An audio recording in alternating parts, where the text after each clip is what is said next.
Warmest greetings to all my incredible subscribers and new viewers alike. Hello, fellow enthusiasts. Today, we're diving deep into the fascinating world of Charles Rankin. Charles Rankin, 1797–1886 or 12 October 1888, was an early Irish-born and Scottish-descended settler and land surveyor in Upper Canada, the predecessor to the province of Ontario, Canada. He is significant due to his role in the surveying and early settlement of large areas of Upper Canada, including much of the Bruce Peninsula and south shore of Lake Huron, and notably the city of Owen Sound. Born in 1797 at Enniskillen, County Fermanagh, Ireland, he died in either 1886 or 1888 in Owen Sound, the city whose founding he had been instrumental in. Now, let's shift our attention to early life. Rankin's father, George Rankin, was born in 1762 at Enniskillen, County Fermanagh, in what was then the British-governed Kingdom of Ireland, and which today is a part of Northern Ireland. His ancestors had originally migrated from Ayrshire, Scotland, to participate in the 17th plantation of Ulster. George married Mary Stewart, born in Bunker Hill, Massachusetts, to Scottish immigrants, and the couple had 7 children: John, who became a medical doctor in Picton, Ontario; Charles, George Jr., who became an army surgeon in India; James died young; Susan, Kate, and Arthur, the 7th child, who also became a land surveyor. Charles was born in 1797, also in Enniskillen, but after the end of the War of 1812. He accompanied his parents and siblings to Montreal in Lower Canada, where his younger brother Arthur was born in 1816. The elder Rankins would later move to Amherstburg, York, now Toronto, and finally Bytown, now Ottawa, but Charles' life would diverge from theirs before that point. As we progress through this video, let's shift our attention towards Deputy Provincial Surveyor and uncover its hidden depths. After the War of 1812, Upper Canada experienced a significant immigration wave. Militiamen and soldiers received land grants, and the refortification of the north shore of the Great Lakes during the war enriched the merchants, farmers, and mill owners who supplied the forts. With the districts around Detroit and Niagara already settled from the previous generation of pioneers who had settled the area during and after the American Revolutionary War, the government of Upper Canada, under the control of the oligarchical family compact, sought to colonize areas which were further away from the American border, which could be a defensible heartland for the province. Development agencies like the Canada Company were formed, and by the middle of the 19th century the government would be laying out the colonization roads to key destinations, with townships along the way, creating secure land-based routes between the previously scattered and isolated lakeshore settlements which had been vulnerable to American interdiction and blockade during the War of 1812. Surveyors were suddenly in significant demand, and became an important profession in the province. On 27 December 1820, Charles Rankin was appointed Deputy Provincial Land Surveyor for Upper Canada's Hesse or Western District by Peregrine Maitland, the 4th Lieutenant Governor of Upper Canada, who was also an early advocate of the Canadian Indian residential school system as a means to deepen British control of the province's indigenous population. Initially based in the township of Malden near Amherstburg, Rankin developed a close understanding of the region's natural geography throughout the years. He would not stay there, however. In the early years, he would survey a number of townships scattered throughout the province in rapid succession. In 1830, Eltham and Fenelon in what would become Victoria County, now the city of Kawartha Lakes. In 1831, Presswhistle or Presqu'Isle Point. In 1833, the Nottawasaga Bay area, where he settled on some 200 acres of land west of the present town of Thornbury, and in 1834, Lobro, now the community of Sydenham in Frontenac County, Gore, Crowan, now a part of the city of Welland in Niagara region, Humberston or Humberstone, now a part of Port Colborne, and Blanford or Blandford, now the township of Blandford-Benheim in Oxford County. He began surveying his first colonization road, the Garfraxa colonization road from Oakville to Owen Sound, in 1837, but was only able to survey as far as Arthur when the Upper Canada Rebellion broke out. The survey would be finished several years later by a different surveyor, John MacDonald. As we move forward, let's uncover the untold stories and fascinating intricacies of Owen Sound. Rankin would surface again in 1840, undertaking the surveying of a new township at a strategic location, the intersection of the Sydenham River, the Pottawatomie River, and an inlet on Lake Huron's Georgian Bay, which had been named Owen Sound a few decades earlier by the British explorer William Fitzwilliam Owen. This had been intended as the northern terminus of the Garfraxa colonization road, with the road and town site being a part of an 1836 plan by Francis Bondhead, Upper Canada's new 6th Lieutenant Governor.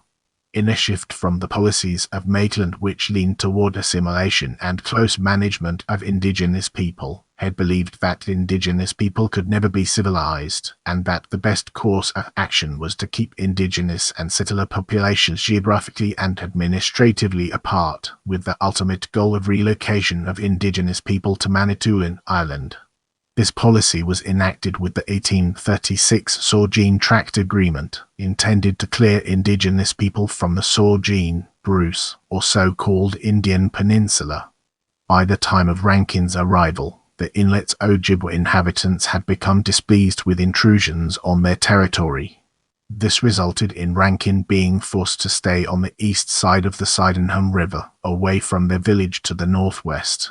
It was at this location where, on 7 October 1840, he would meet with a party led by John Telfer, the Crown land agent for the area.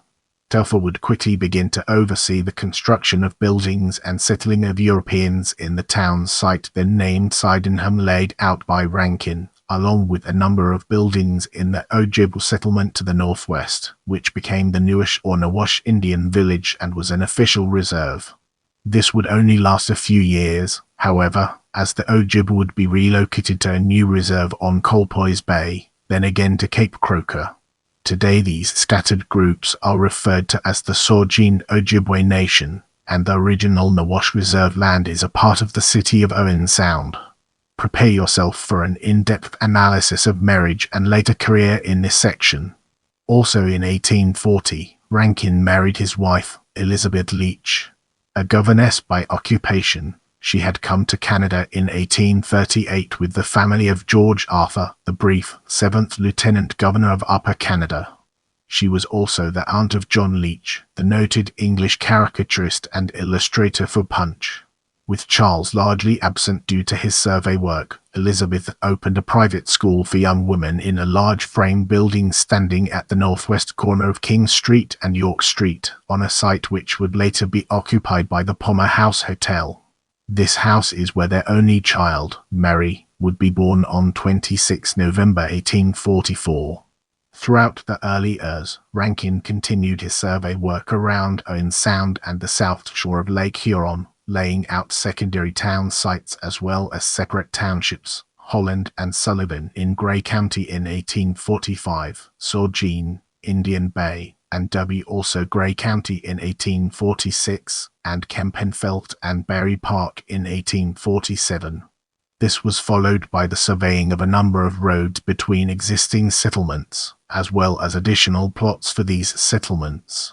In 1847, Rankin had a brief period of activity on Lake Huron's north shore as well as its south shore, joining his brother, Arthur, in surveying around present-day Bruce mines in the early years. Indigenous-made copper jewelry had been attested to for years by Europeans throughout the Great Lakes, and archaeologists working in the earth discovered copper caches dating as far back as the Archaic period 8000 to 3000 BP or 6000 to 1000 BCE. French documents from the earth also alluded to the presence of organized mining efforts by indigenous people, though no concrete archaeological evidence of the methods have been established, and the mining activities may have been confined to placer mining and sifting.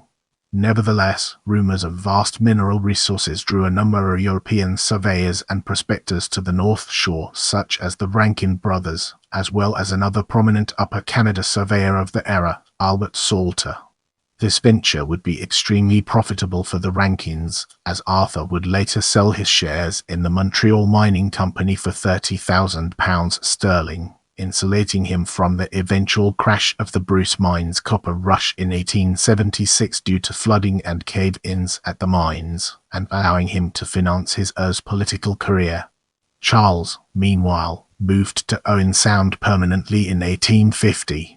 He returned to surveying even more townline roads, townships, and township plots around Georgian Bay throughout the Ers, notably the townships of Artimsia, Erin, Minto, and Southampton. He was also present at the signing of the 1854 Saugeen surrenders, also known as Crown Treaty No.